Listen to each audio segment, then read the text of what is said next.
వజ్రపు కొత్తూరులో నిర్వహించిన కార్యకర్తల విస్తృత స్థాయి సమావేశంలో మాజీ మంత్రి డాక్టర్ సీదిరి అప్పలరాజు ముఖ్య అతిథిగా పాల్గొన్నారు.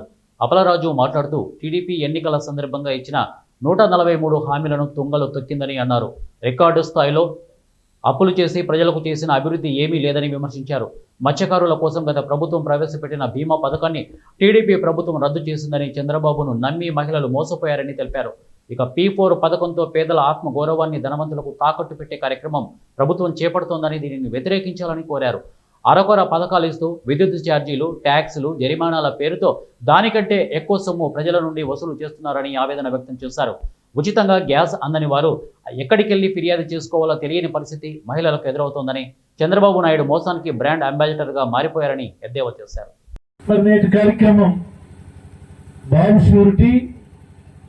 మోసం గ్యారంటీ. సో ఈ కార్యక్రమం అనేది మన అందరికీ కూడా తెలిసింది. 15 రోజుల నుంచి దీనిపైన విపరీతంగా అందరం మాట్లాడుతూనే ఉన్నాం.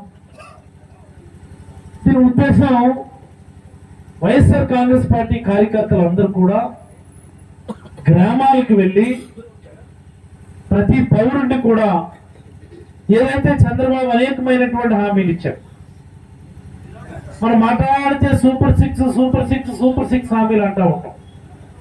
సూపర్ 6 హామీలు అంటే మన అందరికీ తెలుసు.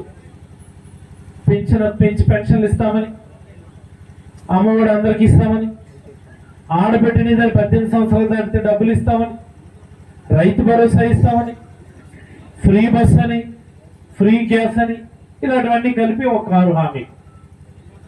ఇవి బాగా హైలైట్ అయినాయి సూపర్ 6 హామీలు అనేవి. ఇవే కాకుండా మేనిఫెస్టోలో 143 హామీలు చెప్పాడు. ఎన్ని చెప్పాడు? 143. అందులో అత్యంత ప్రధానమైనటువంటిది చంద్రన్న బీమా అని ఒక హామీ చెప్పాడు. వస్తుందా ఎక్కడైనా ఎవరికైనా చంద్రన్న బీమా? వస్తుందా ఎవరికైనా? మొన్ననే మంచినీళ్ళపేటలో ఒక ఇద్దరు సముద్రంలో చనిపోయారు.